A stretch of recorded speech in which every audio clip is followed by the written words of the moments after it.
Hey everyone, Christine here with Iowa Diabetes, and I am excited to introduce my co-host today, Sabina. Welcome. Thank you for having me. I'm so excited. So Sabina is our dietitian, and she is fantastic. And you may have noticed that, there's some love in the air today. We all know that this month is Valentine's month, but they may not know that it's also talking about some heart healthy choices this month. So why should you care about your heart and your blood vessels when you have diabetes, right? Yeah, That's the question of the day. And there actually is a really strong correlation between those with diabetes and an increased risk of heart disease and stroke. Why is that? Well, so here's an example.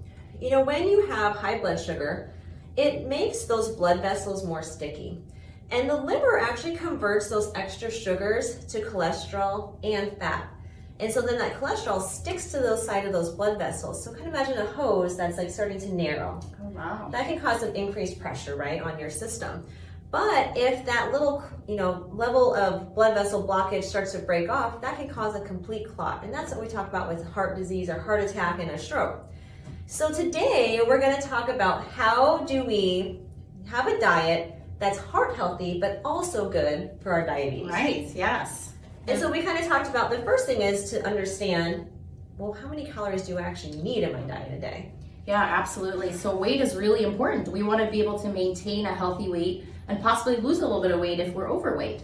So one way we can do that is we're going to actually put a little link in here from the Mayo Clinic so you can calculate how many calories you can have a day. So it kind of tells you what's my budget for the day. And from there, you can subtract 500 calories to get about a pound of weight loss a week. So it's kind of a nice healthy weight loss. We don't want to go too quickly. Definitely not. No, that's when we get into that whole diet. And diets just really aren't sustainable. We want to make sustainable changes. Yeah, we don't want yo-yo dieting. And we do, if you're going to lose weight, we want to make sure that you're also maintaining muscle. Yes. Because muscle uses sugar as its fuel. It actually helps the liver to have a place of sugars to go so it doesn't convert it to that fat and cholesterol.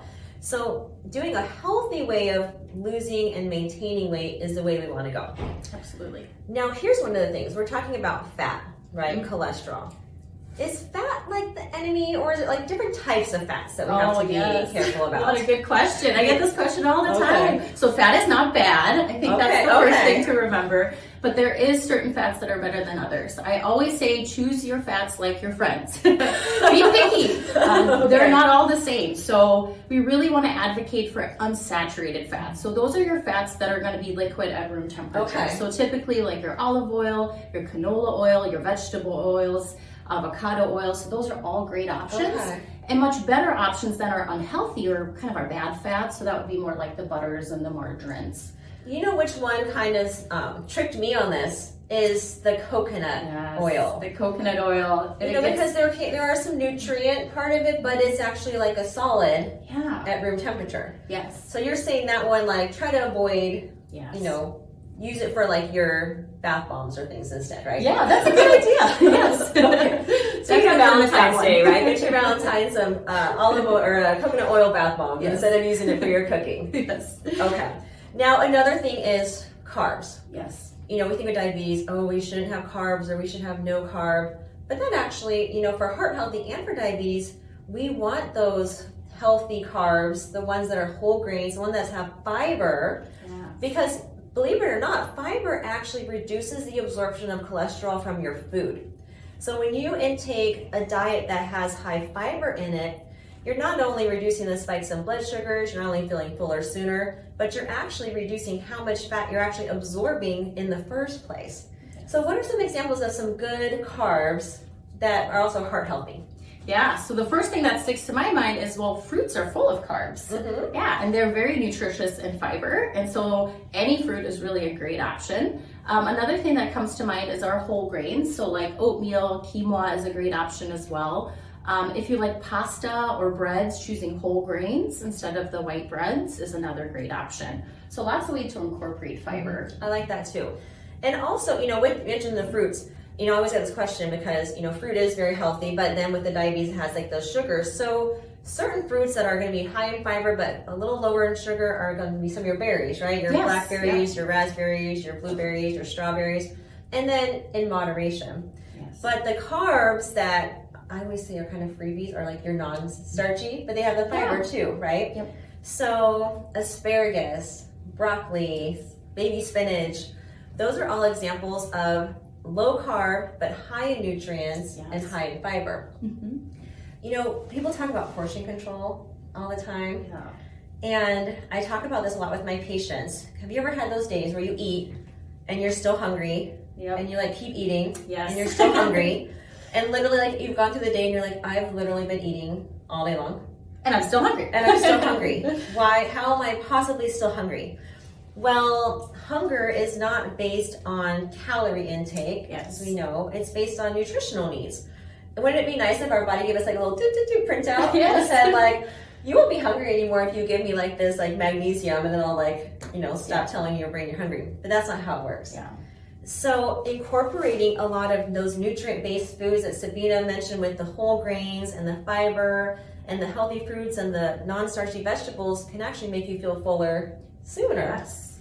Yeah, fiber is wonderful. It does keep you fuller longer. It helps drive down blood sugar levels. And then as you mentioned, helps reduce cholesterol. So really it's a win if you can incorporate it. Definitely. So we talked about, you know, doing the whole grains, doing the more non-starchy, you know, your fruits and vegetables. What about the protein? Is there certain proteins that are better than others for a heart healthy diet? Absolutely. So protein is, when we want to think about that, is really our fish. So our fish that are rich in omega-3s. Okay. So omega-3 fatty fish like salmon, for example. And why do we want to promote omega-3? Really, it's because there's an anti-inflammatory property and helps smooth out those arteries.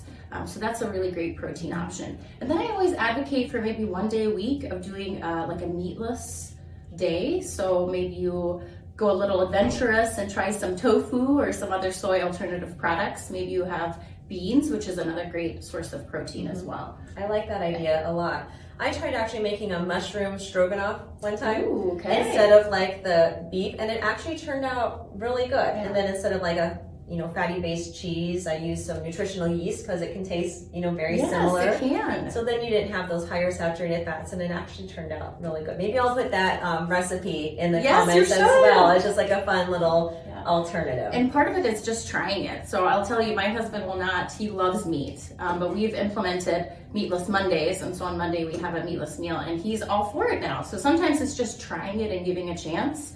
And like you mentioned, there's lots of great recipes out there. Right. And you know, sometimes people like to use like the ground beef and so forth. So if you're going to do that, you know, look for more of your 93% lean versions. You know, your chuck roast and get some of the fat off of it if you're going to go that route. And then of course there's like your chicken and your turkey without the skin is going to also reduce those saturated fats. So lots of good options. Now, one thing you also got to think about is trying to reduce those, what are you drinking? It's not just about what you're eating, but what are you drinking? Yeah, and it adds up quick if there's calories in there. It does add up quick.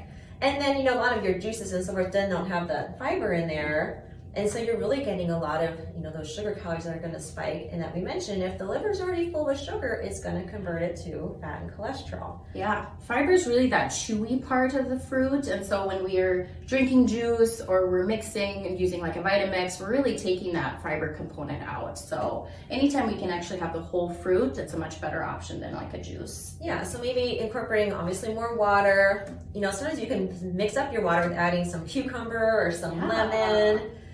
If you're going to do too much caffeine can actually spike your blood sugars, but you know, in moderation, some decaffeinated tea with some lemon. There's other options to do that you don't get those sugars, but can still kind of spice up life a little bit, right? Yeah, and I always let people know that sometimes we confuse hunger with thirst. So we might not know that we're thirsty until we're actually dehydrated.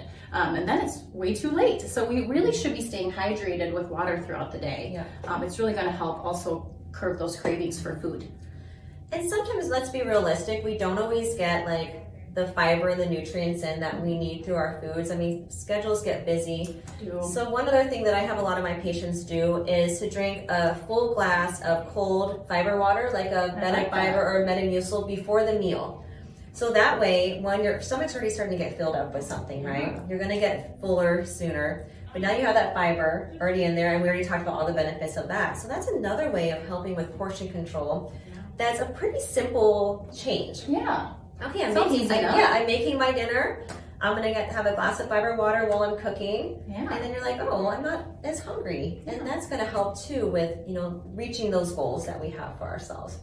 So we talked about a lot of different things today. We talked about knowing your calories. We talked about balancing those healthy fats, the whole grains, the lean protein. One other recommendation by the Heart Association is if you do smoke, that actually does increase your risk significantly of having a heart attack or a stroke. You may not know this, but that nicotine actually constricts your vessels even further. So if you already have a narrowing of the vessels and now you're smoking and those vessels are even tighter, that's essentially why that increases those risks. So if you can, there's lots of resources out there. A lot of insurance companies now even will cover like the patches and the gum for free if you call and say, I want to quit smoking. So, look at those resources, but that's another recommendation if you're already doing that. Yeah. Is there anything you think we missed today on recommendations that help with the heart and help with those blood vessels? I think we talked about a good chunk of it. So hopefully you found some practical tips today on little changes that you can make throughout your day. And again, it's about making those small changes and not dieting, right? And just choosing really good nutrition. And of course, on Valentine's Day, if your sweet gives you a sweet, it is okay. It is okay. to indulge on that day. But in the grand scheme of things, on a regular basis, try to incorporate some of these things we talked about. And if you have any questions or need any other suggestions, comment below. We can also put the link to where we're at here at Iowa Diabetes, and we'd be happy to help.